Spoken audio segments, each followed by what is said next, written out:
Now, 2017 also saw a collision between politics and sports.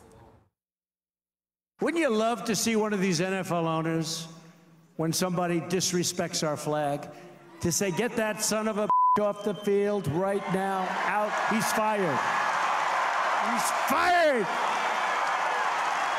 Yeah, Colin Kaepernick obviously got under the president's skin this year. Joining us from Washington, D.C., is sports editor for The Nation, Dave Zirin. In his latest piece, Dave says he's strayed from his usual formula for reviewing the year in sports and politics, writing, quote, "Now in 2017, we have reached another place.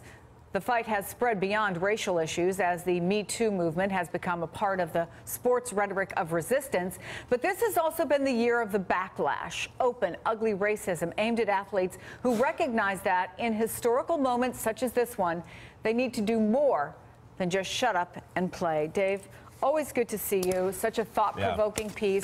Tell me sort of what got you in this frame of mind. Was there one particular incident? Was it Colin Kaepernick? Was it just in general what we've seen over the course of the year? Yeah, I mean, I speak to a lot of NFL players, particularly the ones who've been part of these protests this year, kneeling or sitting or raising their fist during the anthem to protest police brutality and racial inequality. And the thing that really struck with me was when Donald Trump made that speech in Huntsville, Alabama, where he used vulgarity about the players and said that they should be fired and forced to stand for the anthem, that the reaction of that in the lives of these players was so intense, whether it was social media harassment, whether it was actual death threats against their family, whether it was having to hire security around their houses. These players felt a tremendous amount of pressure. And yet within this incredibly ugly story, to me, I found something that gave me more hope than almost anything in 2017, because, well, I'll tell you what that was. One of the concerns of the players was that once Donald Trump made that speech, everything would become about Trump, and the message of the protests would be completely lost. And yet a poll taken a month later by Huffington Post and YouGov showed that more people in the United States understood what the protests were about by a pretty significant margin after Trump made those remarks than before. And that's because these NFL players, you know, who are often stereotyped as jocks, who, you know, don't know anything and, you know, are only good for selling ads or sports drinks, they were tenacious on shows like this one, on other, you know, national news programs, of not taking the bait and making this about Trump versus the athletes, but staying on message about police brutality and racial inequality. And I think there's a lesson in there taught by the jocks to all of us, that when you just enter this social media bubble of back and forth jibes, we don't really get anywhere in terms of advancing either policy or political arguments. Dave, let me ask you really quickly about some of the accusations that the president's comments have had racial undertones to them when you think of some of the comments that have been made by the athletes, and many of them prominent black athletes, and the response that the president has given. He's categorically denied that this has anything to do with that race, but in some of the evidence that have been cited here in the article, it seems that there is a racial undertone with the way the president is responding to the criticism from these athletes. Yeah, look, it's not a dog whistle, it's an air raid siren. If you look at some of the people in the sports world who've actually been the most critical of Donald Trump, you have people like Greg Popovich, the coach of the Spurs, Steve Kerr, the coach of the Golden State Warriors. No response from Donald Trump to either of them. They happen to be white. The people who he has responded to are people like Colin Kaepernick, Jemele Hill from ESPN, LeVar Ball, of course.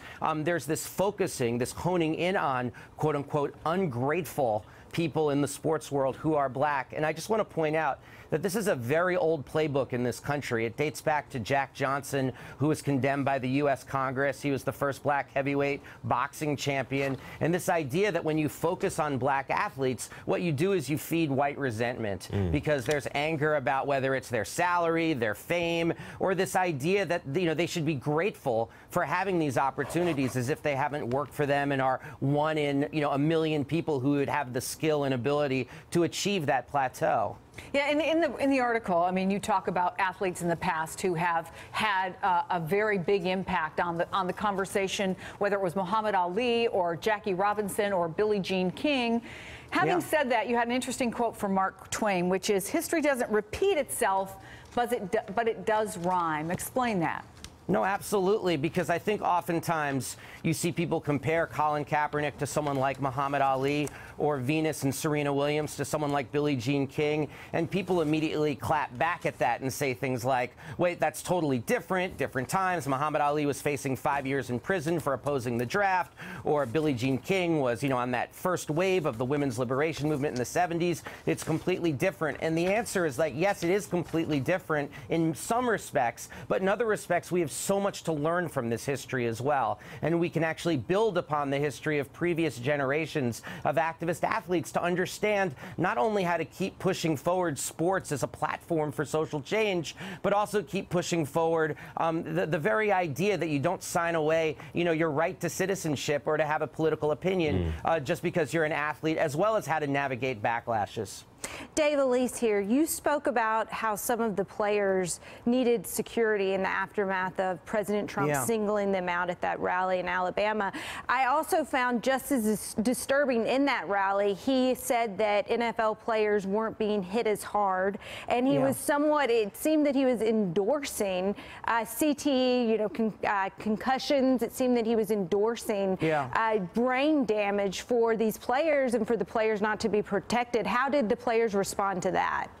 Well, that was actually one of the things that upset the players the most when I spoke to them, because one thing that every player lives with now is this existential fear that their brain is actually disintegrating when they take the field. And it's something that they live with and their families live with. And Donald Trump, who actually never played football, I mean, frankly, it's not, while I loathe comparisons to football and war, which far too many people make, there is a comparison there of Donald Trump, someone who both never fought in our military, but also never played football, speaking about it as a vicarious observer and calling for more violence and wanting more violence while having no sympathy, no empathy, or no dialogue with the people who actually have to take the field. Yeah, an absolutely brilliant article. We didn't even talk about the hashtag #MeToo movement and its impact on sports. Dave Zirin, thank you very much for joining us. Hey there, I'm Chris Hayes from MSNBC. Thanks for watching MSNBC on YouTube. If you want to keep up to date with the videos we're putting out, you can click subscribe just below me, or click over on this list to see lots of other great videos.